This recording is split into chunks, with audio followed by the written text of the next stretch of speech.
میں نے یہ جملہ سنا ہے کہ کسی شخص نے اپنے بیٹوں کو کہا کہ میرے مرنے کے بعد ملے گی، تو بیٹے نے کہا کہ ہم سے تمہارے مرنے کا کیا انتظار کرتے رہیں گے؟ والدین کے ساتھ ایسا نہیں کرنا چاہیے، لیکن بچے کرتے کیوں ہیں؟ والد کے پاس اتنے پیسے ہیں کہ جس کے بچے مرنے کے بعد کروڑوں کے حقدار بنے گا، ابھی لاکھوں دیے ان کو۔ آپ دیکھیے اگر ان کو گاڑی لینے کی اجازت نہیں ہے، ان کو اسکوٹر بھی نہیں لینے دیتے، اس کو جناب کپڑے بھی اچھے پہننے نہیں دے رہے، اس کو چپل بھی، مطلب وہ ایسا لگ رہا ہے فقیروں کی زندگی گزر رہی ہے گھر میں، یار دوستوں سے مانگ رہا ہے۔ ہاں یار دوستوں سے مانگ رہا ہے، ابا نہیں دے رہے، بچے اب بچے مرنے کا انتظار نہیں کریں گے تو کیا کریں گے؟ اچھا ایسا ہونا کہ والد بھی غریب ہے تو بچوں کو بھی صبر آ جاتا ہے، بینک اکاؤنٹ بھرے ہوئے ہیں، ابا کی پراپرٹیاں ختم نہیں ہو رہی ہیں اور ابا نہ خود خرچ کر رہے ہیں۔ اچھا والد صاحب نے 50 سال پرانی 60 سال پرانی زندگی دیکھی ہے، ان کو سادگی کی عادت ہے، وہ سادگی کے نام پر ہر چیز برداشت کر رہے ہیں، وہ چٹنی روٹی کھاتے، تو وہ آج کے دور میں اچھا اپنے دوست بھی تانا دیتے کہ موبائل بھی نہیں ہے تیرے پاس، موٹر سائیکل بھی نہیں ہے، سائیکل پہ گھوم رہا ہے، حالانکہ ابا کے پاس اتنا کاروبار ہے۔ تو یہ وہ زیادتی ہے کہ مورلی وہ بندہ اتنا ڈپریس ہو جاتی ہے اولاد کہ پھر معذرت دیکھیں یہ والد کی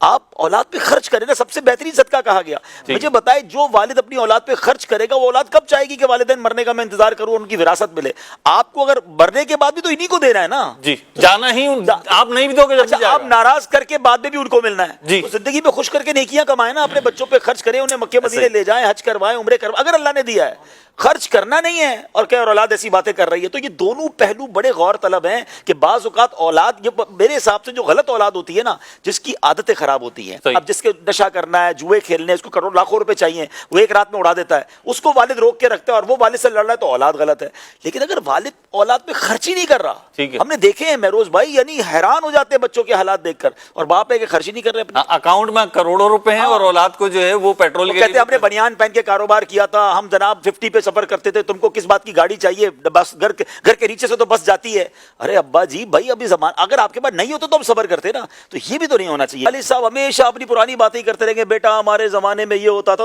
آپ کا زمانہ چلا گیا، اب دوسرا زمانہ، ابا تھوڑا اپ گریڈ بھی ہو جاؤ، اپنے کو سافٹ ویئر بھی اپ گریڈ کرو۔ وہ جب شروع ہوتی ہے ان کی اپنے زمانے کی بات شروع ہوتی ہے، تو اس سے بچوں میں اور والد میں دوری ہو جاتی ہے۔ میں یہاں والد صاحبان سے عرض کروں گا، بڑوں سے عرض کروں گا، اپنے بچوں کو خوش رکھیں، بلکہ آج کے دور میں تو بچوں کو خوش رکھیں گے تو بچے آپ کے ساتھ بھی وفادار رہیں گے، ورنہ ایسا نہ ہو کہ آپ ہی کے بچوں کو اپنے سامنے آپ کھو دیں۔ اب کروڑوں روپے میرے بینک میں پڑے، سارے بچے مجھ سے ناراض ہیں، بیوی الگ ناراض ہے، کیسوں کا کیا کرنا ہے میں نے؟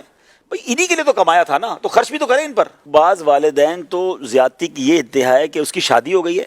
مگر وہ اپنی بیوی پر بھی ماں باپ سے پوچھے بغیر 1 روپیہ خرچ نہیں کر سکتا، وہ جیب میں چھپا کے مٹھائی لا رہا ہے۔ یا اللہ بھائی اب بیوی لایا تو مٹھائی تو کھلائے گا نا اس کو، وہ ماں کہہ رہی مٹھائی کیوں لے کر آ گیا اس کے لیے، تمہارے ابا تو کبھی نہیں لاتے تھے ہمارے لیے۔ اب اس زمانے میں کوئی چیز اگر نہیں آئی ہے تو وہ اس زمانے میں بھی نہیں آئے گی، تو یہ بھی ماں باپ کا الگ معاملہ ہے۔ آپ اپنے بچے کو تھوڑی سی اسپیس دیں، اگر شادی کی ہے تو اس کی زوجہ ہے، اس کو زندگی کے کچھ حسین لمحات تو گزارنے دیں۔ وہ ایک کہاں جا رہے ہو، کہاں آ رہے ہو، رات کو لائٹ کیوں جل رہی تھی، ارے بھائی اس کو اپنے کمرے میں وہ اپنی لائف تو گزارے۔ یہ بہت بڑا ایشو، اگر ظلم کی بات کی جا رہی ہے، آپ نے بالکل صحیح کہا کہ ہم ہمیشہ والدین کے حقوق پر بات کرتے ہیں، مگر ماں باپ کو بھی سوچنا چاہیے، اور پھر خرچہ بھی نہیں دے رہے۔ اب شادی کر کے کہاں، اچھا کیونکہ بعض اوقات بزنس سانجھا ہوتا ہے، اچھا نوکری کر کے آگا نا بیٹا تو چلو اپنی تنخواہ میں سے نکال کے بیوی کو دے دے گا، اب جب سارا بزنس ہی ایک ہی ہے اور ابا سے ہی پیسے لینے ہیں تو اس کو شادی کے بعد بھی آپ نے مانگنے والا رکھا ہے، کوئی فکس اماؤنٹ تو کر دیں کہ بھائی مہینے کا بیٹا تیرے اتنے دوں گا۔ اچھا وہ اپنے زمانے والی اماؤنٹ فکس نہ کریں کہ جب وہ ان کو ملتی تھی، آج کے زمانے کے حساب سے خوشحال زندگی اپنی حیثیت کے مطابق کوئی اماؤنٹ فکس کرے، تھوڑے پیسے وہ بچا بھی سکے، تھوڑے پیسے اپنی زوجہ کو بھی دے کے۔ اچھا شوہر تو شوہر جو بیوی ہے نا اس کو بھی محتاج رکھا ہے کہ وہ 1 روپیہ اپنی ساس سے مانگے گی، اپنے سسر سے مانگے گی۔ یہ بھی میرے گھرانوں کی باتیں سنی ہیں۔ ہاں وہ شاپنگ کرا دیں گے، ہاں وہ آپ ان سے بات کریں، وہ شوہر کو کہتی ہے مجھے کپڑے چاہیے، کہ نہیں میری امی سے بات کرو، میرے ابو سے بات کرو۔ یار آپ زوجہ آپ کی ہے، لیکن یہ ایسا اتنا گھٹن والا ماحول جب گھر میں ہوگا تو کیسے بچے